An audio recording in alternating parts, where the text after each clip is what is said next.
Alors, bonjour, on va bientôt commencer. Est-ce que vous arrivez à m'entendre? Vous m'écrivez, s'il vous plaît, un petit message. Merci.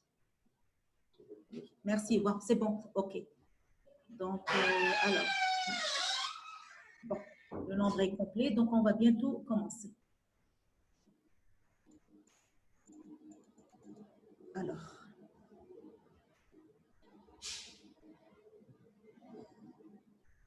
je vais essayer, OK, je vais essayer d'aller tout doucement cette fois-ci. OK, sans problème. Alors, on commence. Bon. Alors, le cours d'aujourd'hui, c'est les gastrites. Les gastrites au pluriel. Et vous allez savoir pourquoi on met les gastrites et pas la gastrite. Alors, d'abord, en introduction, donc d'abord gastrite, le terme gastrite veut dire une inflammation de la muqueuse gastrique. Donc, ça ne touche que la muqueuse. Contrairement hier à la maladie ulcéreuse, où l'ulcère, c'était une perte de substance qui s'étendait de la muqueuse, la sous-muqueuse, jusqu'à la musculeuse. Donc, gastrite, c'est inflammation de la muqueuse gastrique. Ce terme de gastrite, il regroupe beaucoup de maladies diverses, que ce soit dans les circonstances de survenue, leur étiologie ou leur évolution. Alors, cliniquement, les gastrites, elles sont peu ou pas du tout asymptomatiques. Le diagnostic, alors si elles sont asymptomatiques, comment on fait le diagnostic? C'est grâce à l'endoscopie, où on évoque la maladie, mais c'est surtout l'histologie qui confirme la maladie, parce que le diagnostic, il est, comme vous avez vu, il est histologique, c'est l'anapathe. Alors, et depuis la découverte de l'Helicobacter pylori, donc l'HP, il joue un rôle donc plus important dans la genèse de la maladie et donc dans son traitement. Alors, classification. Comment on classe les gastrites? Alors, il y a eu plusieurs querelles, plusieurs problèmes entre anapathes et entre les gastroentérologues. Alors, chacun voulait faire sa propre classification. Alors, les histologistes sur les données de l'histologie, donc gastrite chronique atrophique, non atrophique, c'est la classification de Whitehead. Et les gastroentérologues endoscopistes voulaient faire leur propre classification en tenant compte de l'éthiopathogénie et de la topographie. C'est ce qu'on appelle les classifications de Strickland les plus connues et de Correa. Donc, jusqu'au jour où ils ont pu s'entendre, c'est-à-dire les histologistes, les anapathes et les gastro, se sont réunis à Sydney, en Australie. Ils ont mis au point une classification commune, ce qu'on appelle le système de Sydney, qui prend en compte l'histologie, l'étiologie et la topographie. Donc, le système de Sydney, fondé sur des critères endoscopiques, histologiques, topographiques et étiologiques. Donc, et de ce point de vue, nous avons les gastrites aiguës, les gastrites chroniques et les autres gastrites qu'on va voir en détail. Alors, sur le plan clinique, souvent les gastrites sont asymptomatiques, donc de découverte fortuite, par hasard, à l'occasion d'une endoscopie digestive haute, une fibroscopie qu'on fait pour autre chose. Et là, on tombe sur un aspect de l'estomac qui n'est pas normal. On fait des biopsies qui vont confirmer le diagnostic de gastrite. Alors, donc on a dit asymptomatique la plupart du temps, mais parfois, on a quelques symptômes. Donc, dans la gastrite aiguë, elle se manifeste plutôt par des épigastralgies typico-atypiques, des vomissements, des hémorragies, et parfois, dans certains cas, elle peut être associée à d'autres symptômes, comme de la diarrhée et de la fièvre, et ça nous donne le tableau d'une gastro-entérite. Alors que la gastrite chronique, c'est des douleurs plus sourdes, plus lentes. Ça donne plutôt un syndrome dyspepsique, c'est-à-dire des difficultés à digérer, avec sensation d'inconfort gastrique, satiété précoce, c'est-à-dire dès qu'il mange une petite quantité, il n'a plus faim. Ou alors maldigestion, c'est-à-dire il sent que les aliments sont bloqués. Regardez comme cette image-là. On sent le bonhomme qui se plaint d'avoir comme un bloc, un bloc au niveau de l'estomac. Aussi, ça peut se manifester par des éructations, c'est-à-dire beaucoup d'air qu'il renvoie par la bouche. Ou alors un syndrome douloureux, soit douloureux type ulcéreux, c'est-à-dire des douleurs, des épigastralgies peuvent simuler un vrai ulcère. Et lorsqu'on fait la fibroscopie, on ne trouve pas d'ulcère, mais on trouve un aspect de gastrite. Donc, syndrome douloureux épigastrique, soit type ulcéreux ou atypique. Alors, donc, comme vous voyez, là, je vous résume dans cette image-là tous les types de symptômes qu'on peut avoir qui peuvent révéler une gastrite ou les gastrites. Donc, lourdeur, des douleurs, c'est-à-dire épigastralgie typique ou atypique, beaucoup d'irritations, nausées et même des vomissements et parfois des sensations de brûlure.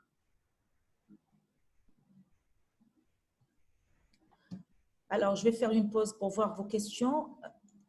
Alors, doucement, doucement. Je vais encore trop vite. OK. Je vais essayer d'aller moins vite. Très bien.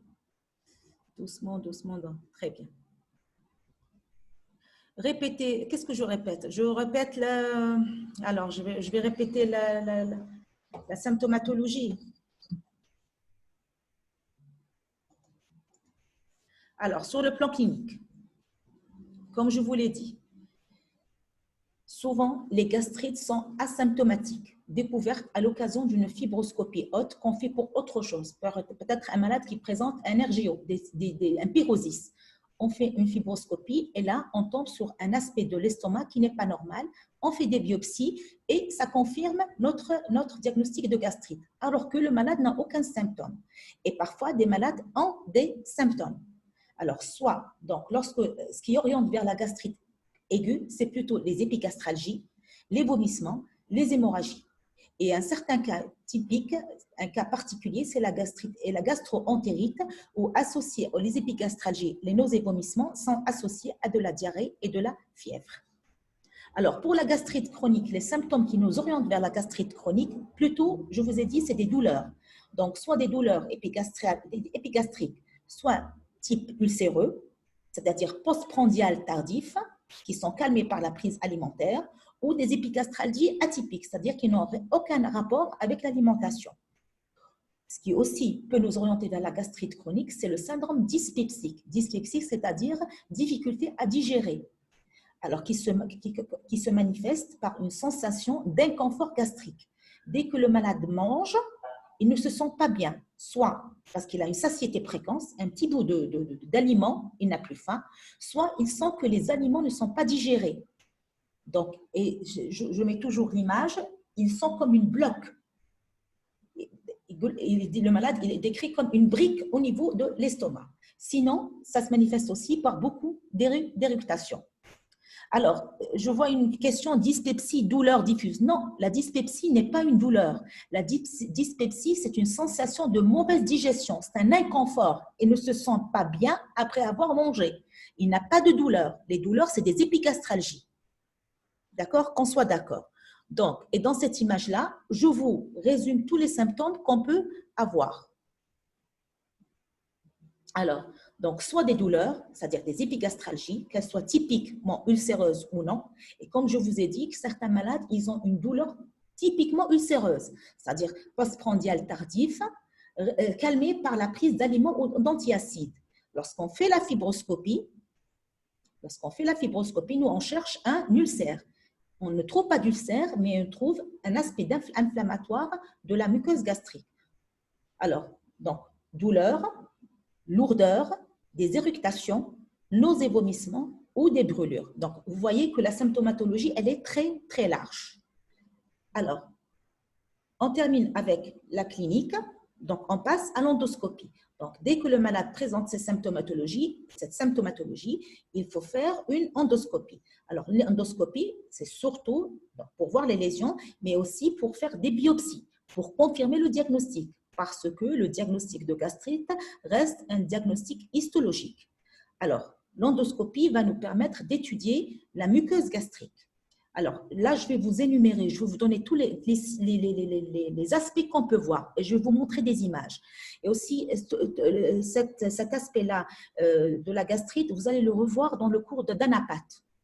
Alors, l'aspect endoscopique, on peut trouver de l'œdème, c'est-à-dire une muqueuse un peu bombée, œdémaciée, de l'érythème, de la rougeur, la fragilité de la muqueuse, une muqueuse fragile, c'est-à-dire qui saigne facilement au contact, exsudat, c'est-à-dire des sécrétions blanchâtres, perte de substance, érosion, et même, dans certains cas, donc des pertes de substances profondes qui peuvent donner un ulcère.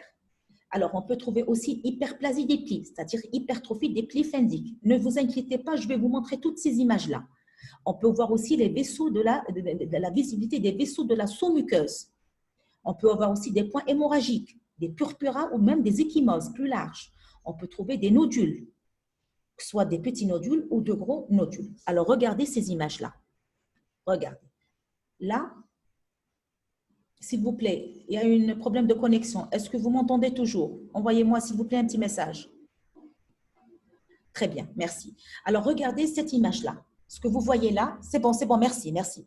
Alors, regardez, vous voyez là, je vous montre deux images. Ça, c'est l'estomac normal.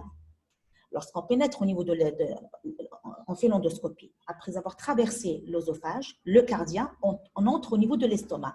La première partie qu'on voit, c'est le fundus. Vous voyez le curseur?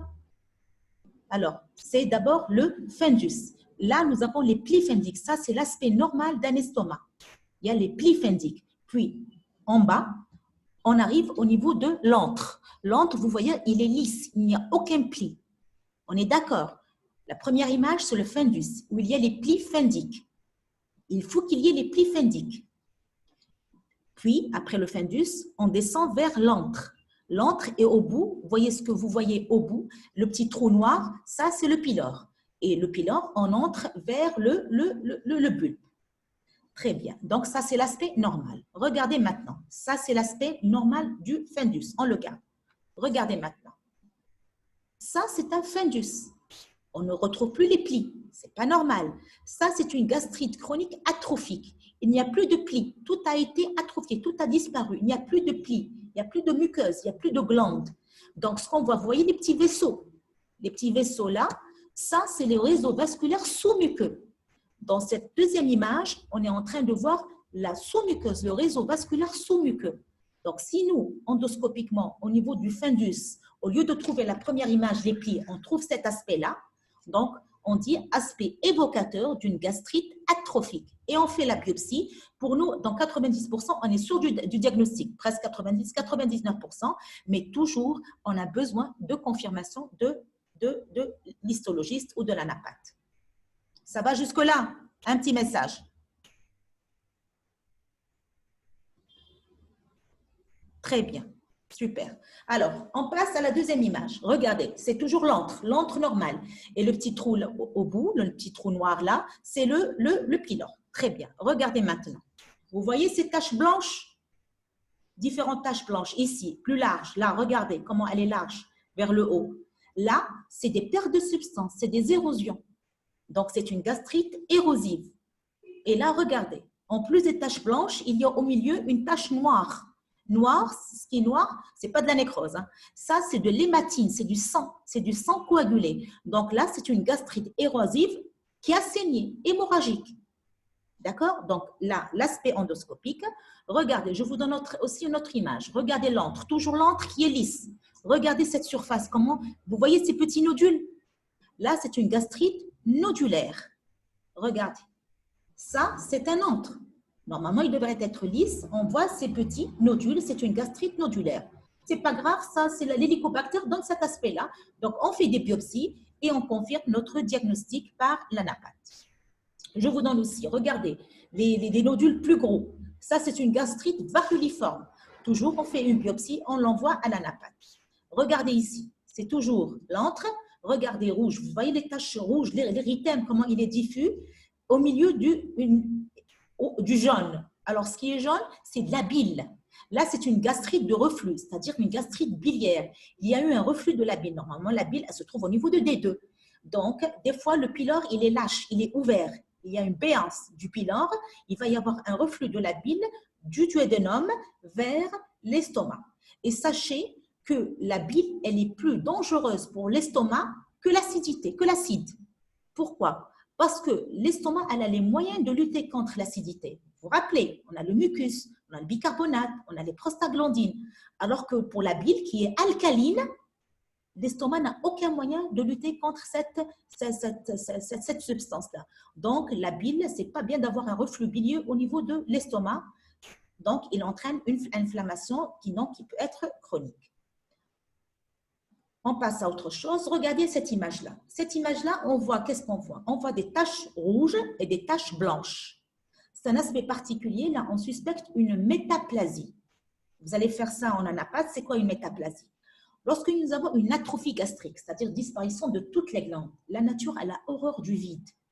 Donc, elle va essayer de renouveler cette muqueuse. L'estomac va essayer de créer une nouvelle muqueuse. C'est une muqueuse, mais qui n'est pas une muqueuse gastrique. Ça va être une muqueuse de type intestinal. C'est ce qu'on appelle une métaplasie intestinale. On va en parler après aussi.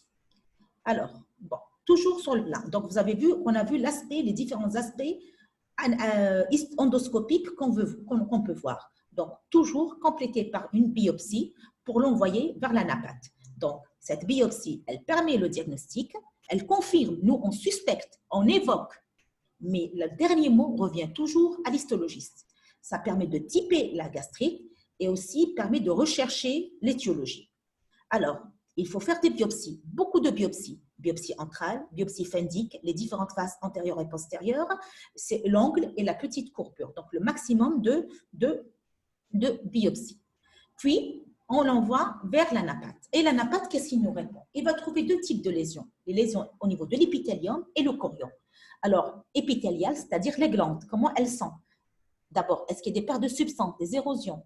Est-ce qu'il y a une diminution de la sécrétion? Est-ce que carrément, il n'y a plus de glandes? Atrophie glandulaire. Atrophie glandulaire, je vous ai dit, lorsqu'il y a une disparition des glandes, elles vont être remplacées par d'autres types de glandes. Donc, c'est la métaplasie intestinale.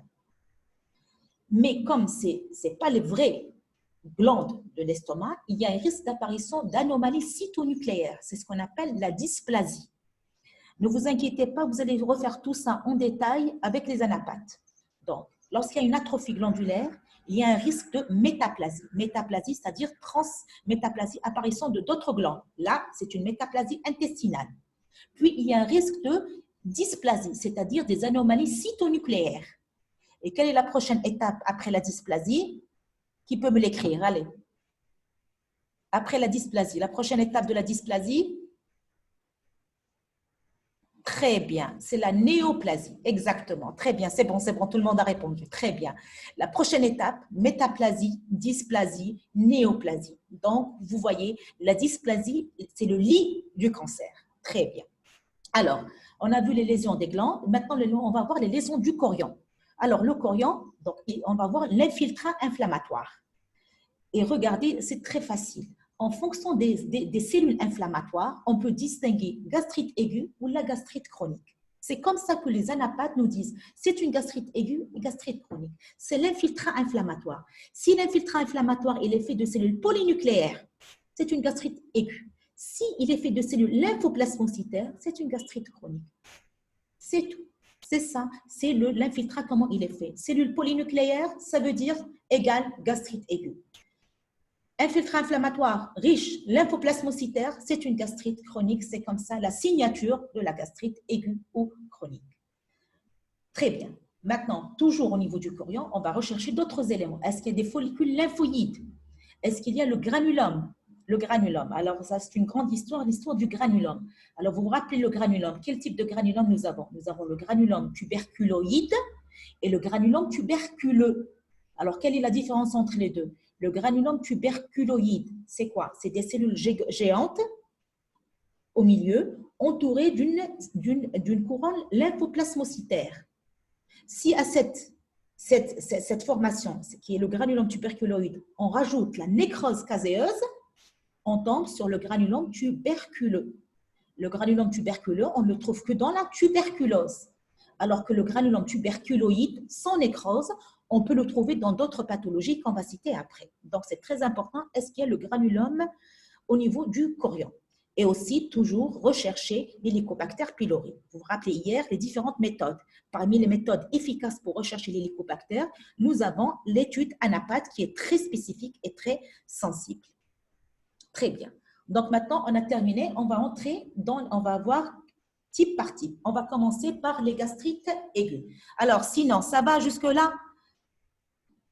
Un petit message, très bien. Bon, on continue. Les gastrites, très bien, très bien. Un message, c'est bon. Donc, les gastrites aiguës. Alors, par définition, alors, c'est une gastrite chimique ou réactionnelle. Ça veut dire qu'il y a eu un facteur déclenchant instantané. Donc, on peut avoir soit un germe, soit un état de stress, soit des médicaments, les anti-inflammatoires non stéroïdiens, soit le reflux bilieux. Donc, il y a toujours une cause directe qui a déclenché cette gastrite aiguë. Si maintenant cette cause, elle perdure dans le temps, ça va devenir une gastrite chronique. Très bien. Alors, on distingue. Je vous ai donné les différents types. Nous avons les gastrites aiguës infectieuses. La première cause, alors, gastrite à hélicobactère, on va voir les gastrites à d'autres bactéries hors que l'hélicobactère, les gastrites virales, et j'ai rajouté, par rapport aux cours précédents, la gastrite parasitaire. Alors, on va commencer. La gastrite à hélicobactère pylori aiguë. Alors, vous vous rappelez, l'hélicobactère, la contamination, quand est-ce qu'elle se fait? Elle se fait le jeune âge, surtout dans les pays socio-économiquement défavorisés, comme chez nous. Donc, la contamination se fait à partir vers 3, 4, 5 ans. Et souvent, c'est la maman qui transmet la contamination. Alors, bon, pour la gastrite aiguë, elle est rarement décrite. Elle est, la plupart du temps, elle est asymptomatique. Et elle fait suite immédiatement à la première contamination. Dès que l'enfant ingère l'HP, il va développer cette gastrite aiguë et elle passe la plupart du temps de façon inaperçue, donc asymptomatique. Elle est méconnue. C'est rare de trouver un enfant avec une gastrite, on la diagnostique chez un enfant. Mais parfois, maintenant les pédiatres sont en train de penser de plus en plus, elle peut être révélée par un tableau non spécifique, on a vu. Donc, elle peut donner des douleurs abdominales, des nausées, des vomissements. Et c'est pour cela maintenant les pédiatres, chez un enfant qui présente des douleurs abdominales inexpliquées, ils sont en train de nous envoyer les enfants pour rechercher un hélicobactère. Et on trouve effectivement une gastrite à hélicobactère. On arrive maintenant à la diagnostiquer chez les enfants. D'accord? C'est rare. Mais la plupart des enfants, ils font leur gastrite aiguë, leur première contamination à l'hélicobactère de façon asymptomatique. Alors, endoscopiquement, les lésions sont très diverses. D'abord, ça prédomine au niveau de l'antre. L'hélicobactère, il vit au niveau de l'estomac, mais surtout au niveau de l'antre. Donc, la muqueuse, elle peut être soit érythémateuse, soit œdémaciée, soit les nodules, vous vous rappelez les petits nodules qu'on avait trouvés, soit des lésions pétéchiales. On peut aussi trouver des érosions ou des petites ulcérations. Donc, vous voyez, le tableau, il est très large. Ça peut être de rien du tout jusqu'à de simple érythème jusqu'à des pertes de substances. Histologiquement, on va faire des biopsies. Qu'est-ce qu'on va trouver? Altération de l'épithélium et, comme on a dit, infiltrats inflammatoires. Comme c'est une gastrite aiguë, donc infiltrats inflammatoires à polynucléaire. Et bien sûr, pour la rattacher à l'hélicobactère, il faut mettre l'hélicobactère en évidence. Pylori, donc nombreux HP dans le mucus et à la surface. Donc ça, c'est la gastrite aiguë. Alors, l'évolution, les symptômes spontanément vont diminuer. Vont diminuer et la gastrite va passer à la chronicité. Si on traite à la phase aiguë, on éradique l'HP, tant mieux. Sinon, elle passe à la gastrite chronique. Mais le problème, c'est que nous sommes un pays endémique. Donc, on peut éradiquer et l'enfant peut être réinfesté. D'accord? Très bien. Alors, voici, regardez cette image-là. Image, donc les micronodules. Il y a un problème de connexion, s'il vous plaît. Est-ce que vous m'écoutez? Vous arrivez à m'entendre? Un petit oui. Oui, très bien. C'est bon, merci. On continue. Très bien. Donc là, on a terminé avec la gastrite à Helicobacter pylori. Maintenant, on va voir il y a d'autres bactéries qui tombent. Alors, ça va aller du streptocoque, le staphylocoque, les Escherichia coli, les salmonelles, les shigelles. Donc, tous ces bactéries peuvent entraîner une gastrite. Mais souvent, surtout les salmonelles, les shigelles et les Escherichia coli, donc ils entraînent aussi une symptomatologie intestinale, donc nausées, vomissements, diarrhée. Donc, ça va être le tableau d'une gastro-entérite. L'évolution, elle est rapidement favorable, spontanément. C'est-à-dire, on n'insiste pas un traitement, c'est plutôt un traitement symptomatique. La gastro-entérite, au bout de 3 jours, tout rentre dans l'ordre si le patient il est immunocompétent. Alors, une particularité, une forme particulière, s'il vous plaît, c'est la gastrite phlegmoneuse. Le phlegmon, c'est quoi le phlegmon? C'est l'abcès. Heureusement, c'est rare parce que c'est une pathologie grave. Donc, c'est une infection majeure de la paroi gastrique, la paroi qui va s'abcéder. Elle survient surtout chez les sujets immunodéprimés, chimiothérapie, les sujets âgés gravataires qui ont plein de maladies chroniques ou alors au cours du sida. Et les germes les plus incriminés, c'est le streptocoque et le staphylocoque. Donc, la gastrite phlegmoneuse, streptocoque, staphylocoque. Chez un sujet immunodéprimé, ça va entraîner la gastrite phlegmoneuse. Et elle est révélée, souvent, elle simule un tableau chirurgical. C'est comme un tableau de péritonite. Et lorsque le malade il est opéré, là, ils vont trouver que toute la paroi, elle est abcédée. Donc, elle est souvent mortelle, la gastrite phlegmoneuse, parce qu'elle survient dans des conditions assez défavorables. C'est bon, donc ça, on a terminé avec les gastrites aiguës. Maintenant, les gastrites virales, elles sont rares. Donc, c'est surtout le CMV. Et surtout, c'est au cours des déficiences au cours du sida. Endoscopiquement, soit une gastrite érosive, soit ulcérée ou pseudo-tumorale. Histologiquement, on va trouver des cellules géantes, de grandes cellules qui comportent des inclusions avec intranucléaires, c'est-à-dire avec le virus à l'intérieur typiquement. Ça, mais ça reste assez rare. Maintenant, je vous ai rajouté la gastrite parasitaire. C'est pour l'anecdote.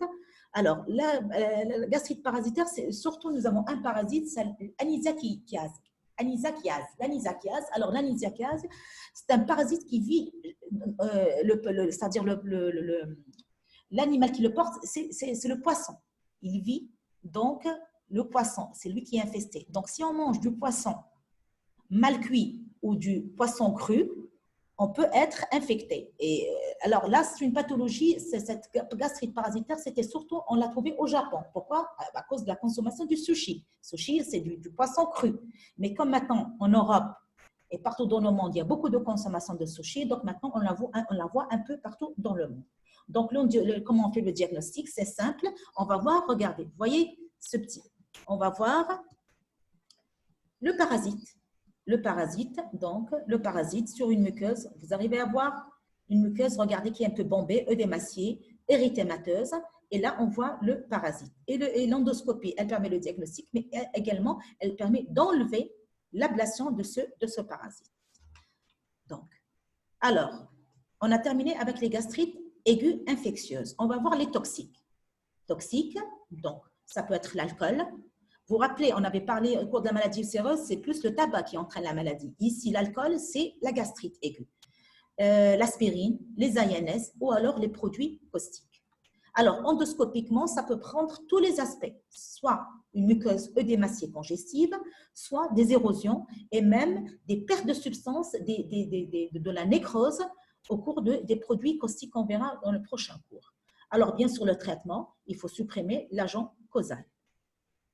Alors, regardez ici, gastrite aiguë. Donc, ça peut être l'alcool ou les ANS. Regardez, l'œdème, œdémacié, bombé, il y a beaucoup d'œdème, rouge, congestive, et regardez, du sang. Ça, c'est une gastrite aiguë hémorragique. Nous avons aussi les gastrites de stress. Stress, alors ça, c'est les grands états de stress. Par exemple, alors, les états de stress, par exemple, au cours d'une intervention, les états de stress, c'est tous les malades qui se trouvent en milieu de réanimation, que ce soit en milieu de réanimation chirurgicale ou médicale, c'est-à-dire les états de stress, les interventions chirurgicales, les polytraumatisés, les grands brûlés, les états de septicémie. Donc, tout ça, c'est un stress physiologique, un stress du corps. Donc, tous ces malades-là qui sont en réanimation, ils peuvent faire une gastrite aiguë et qui peuvent même être hémorragiques. C'est pour cela le traitement, c'est surtout préventif. Dès qu'un malade entre en réanimation, on le met sous IPP d'office. Comme ça, pour éviter, prévenir l'apparition de cette gastrite aiguë qui peut être grave. Alors, il y a aussi les gastrites allergiques. C'est rare, mais ça existe. L'ingestion d'allergènes alimentaires, comme il y a de l'allergie au niveau de la urticaire, au niveau de la peau, on peut avoir aussi un aspect au niveau de la muqueuse. Donc, parfois un aspect varioliforme. Et comment on fait le diagnostic d'une gastrite allergique? On sait que c'est allergique parce qu'il y a à l'histologie des infiltrats éosinophiles, donc au cours de l'anapathe. Très bien. Regardez, là, regardez varioliforme, c'est plus un petit nodule. Regardez, c'est énorme, de gros, comme presque des pseudopolypes. Alors, et là, on a terminé avec les gastrites. Est-ce qu'il y a toujours notre niveau dans 10 minutes?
راح كلش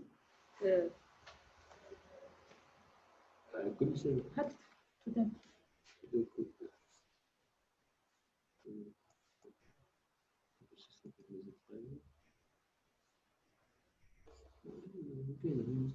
ما je censé راح لي بس كذا ندير معاهم لي كيستيون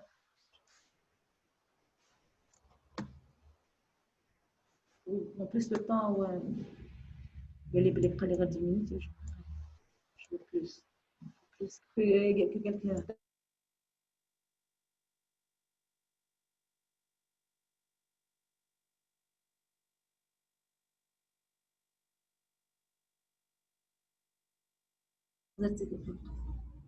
كيف تقبل هذه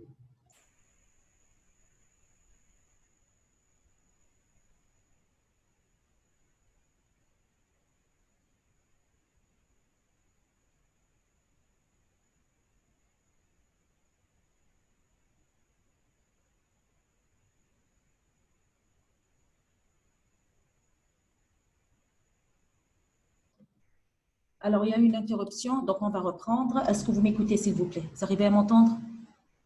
Très bien, très bien. Donc, on a terminé avec les gastrites aiguës. On va passer à gastrite chronique. Alors, gastrite chronique, alors, définition. Donc, c'est un état inflammatoire chronique de la muqueuse gastrique associé, alors cette fois-ci, à des altérations épithéliales qui vont évoluer vers l'atrophie. Donc, c'est une pathologie très fréquente. Presque 50% de la population en est atteinte. Alors, il existe deux types de gastrite. Alors, il y a la gastrite, s'il vous plaît, c'est très important cette classification. Il y a les gastrites chroniques non auto-immunes, c'est-à-dire liées à HP, qu'elles soient atrophiques ou non atrophiques. Donc, gastrite chronique non auto-immune, donc liées à HP, atrophiques ou non atrophiques. Et il y a les gastrites chroniques auto-immunes. Donc, on va aller voir la première, les gastrites chroniques non auto-immunes. Alors, surtout liées, donc elle est surtout liées à HP, mais il peut y avoir d'autres facteurs, surtout les facteurs alimentaires. Et c'est encore plus grave si nous avons l'HP et ces facteurs alimentaires. Alors, quels sont? Alors, quels sont? Je suis en train de lire une question. Alors, s'il vous plaît, les questions, ce sera à la fin, s'il vous plaît. Les questions, vous les laissez à la fin. Alors, qu'est-ce que je vous ai dit? Alors, pour les gastrites chroniques non auto-immunes, donc, la plupart du temps, maintenant, avec la découverte de l'HP, donc 80%, 90%, c'est du HP, auquel s'ajoutent d'autres facteurs de l'environnement. Quels sont les facteurs? C'est surtout l'excès de sel. C'est deux facteurs. Beaucoup de sel et pas de fruits et légumes, c'est-à-dire pas de vitamine C, c'est très dangereux pour la muqueuse gastrique. Vous m'avez compris. La gastrite chronique liée à HP, donc HP, et si en plus d'HP, nous avons l'excès de consommation de sel et un manque en vitamine C, la vitamine C d'où elle vient, elle provient des légumes et des fruits frais. Donc, qu'est-ce que ça va entraîner? On peut avoir deux types de gastrite chronique, donc liée à HP. On peut avoir la gastrite chronique non atrophique, c'est-à-dire il n'y a pas d'atrophie. Les glandes sont normales. Là, elle va prédominer au niveau de l'antre. Et les glandes, non, elles ne sont pas atrophiques, c'est le contraire, elles deviennent hypersécrétoires. Donc, il y a beaucoup de sécrétion de HCl, il y a une hyperacidité. Alors, lorsque nous avons une hyperacidité, qu'est-ce que ça va déclencher? Il y a un risque de l'hyperacidité, c'est facteur d'agression. Donc, elle peut entraîner un ulcère duodénal. C'est pour ça la gastrite chronique non atrophique, elle est souvent liée à l'ulcère duodénal et moindre degré au lymphome gastrique. Je répète, donc la gastrite chronique non auto-immune, donc liée à HP et aux autres facteurs alimentaires. Elle va donner, premier type, c'est la gastrite chronique non atrophique. Il n'y a pas atrophie des glandes. Au contraire, les glandes vont beaucoup sécréter d'HCl, hyperacidité. Et cette gastrite chronique hypersécrétoire, souvent elle est associée, à cause de cette hyperacidité, à un ulcère duodénal. Donc, chaque fois qu'il y a un ulcère duodénal, si on s'amuse à faire une biopsie au niveau de l'antre, on va trouver une gastrite chronique hypersécrétoire. Le deuxième type, c'est la gastrite chronique, cette fois-ci atrophique. Il y a une atrophie des glandes. atrophique, multifocale. Ce n'est pas qu'au niveau de l'antre, partout, un peu partout, antre, fundus. Cette fois-ci, cette gastrite atrophique, donc il y a une atrophie. Souvent, elle entoure, elle est associée à un ulcère gastrique. L'ulcère gastrique. Et cet ulcère gastrique, donc l'ulcère gastrique, vous vous rappelez, l'ulcère gastrique, on fait biopsie. Soit il est bénin, soit il est malin. Donc, elle entoure l'ulcère gastrique. Et cette gastrite, comme elle est atrophique, donc atrophie, elle peut avoir métaplasie, dysplasie, on peut avoir une néoplasie. Donc, la gastrite chronique atrophique multifocale, elle peut être associée au cancer. Est-ce que vous avez compris? Un petit message. Ou je répète. Bon, première réponse, oui. Donc, c'est bon. Le message est reçu. Très bien, c'est bon. Très bien, OK. Très bien. Donc, vous avez compris, dans les gastrites chroniques AHP, nous avons deux types. Soit non atrophique, comme il n'y a pas d'orifice, c'est le contraire. Il y a une hypersécrétion, hyperacidité. Le deuxième, et souvent, elle est associée à l'ulcère duodénal. Le deuxième cas, c'est une gastrite chronique atrophique. Atrophique, il n'y a plus de glande, donc elle va être remplacée par de la métaplasie. Métaplasie, après, ça va être dysplasie, néoplasie. C'est pour cela, la gastrite chronique atrophique, il faut la surveiller parce qu'il y a un risque d'apparition du cancer. Très bien. Alors maintenant, bien sûr, le traitement de la gastrite HP, c'est il faut éradiquer l'hélicobactère et maintenant, vous connaissez les différents schémas thérapeutiques. Très bien. Et là, je vous résume, j'ai trouvé ce schéma. Donc, j'ai trouvé ce schéma que j'ai apprécié. Donc, regardez. Alors, toute muqueuse normale, toute infection HP, on va tous avoir une gastrite chronique. Mais elle n'est pas toujours atrophique. Donc, dans 50% atrophie, 40%, un petit pourcentage va avoir une métaplasie. La métaplasie n'est pas grave, mais il y a un petit pourcentage qui va faire de la dysplasie. S'il y a des dysplasies, il y a un risque. Vous voyez 1%. De 100% de gastrite chronique, 1% vont faire développer, ils ont la malchance de faire le cancer gastrique. Alors, très bien. Maintenant, on a terminé avec les gastrites chroniques non auto-immunes. Maintenant, on va voir la gastrite chronique auto-immune. La gastrite auto-immune, elle est toujours atrophique. D'accord? Très bien. Donc, elle est rare. C'est surtout dans les pays scandinaves, c'est-à-dire la Norvège, la Suède, heureusement pas pour nous. Donc, elle est plus fréquente chez la femme, surtout la femme âgée. Alors, comme on a dit atrophique, donc atrophie des glandes. C'est rare de trouver. On peut trouver quelques HP peut-être, mais vous savez que l'Europe, ils ne sont pas très infectés. Mais ça n'a rien à voir avec HP. Alors, donc, en rapport avec quoi? Elle est d'origine auto-immune. Auto-immune, c'est-à-dire il va y avoir des anticorps, anticellules pariétales et antifacteurs intrinsèques. C'est les cellules pariétales qui synthétisent le facteur intrinsèque et en même temps, antifacteur intrinsèque. Et vous savez, le facteur intrinsèque, il est nécessaire à quoi? Alors, un petit message. Alors, le facteur intrinsèque. On a besoin du facteur intrinsèque pourquoi? Physiologiquement. Allez. Absorption. Absorption de quoi? Très bien, de la vitamine D. C'est bon, très bien. B12, pas de B13, B12. Très bien, c'est juste. Donc, on a besoin du facteur intrinsèque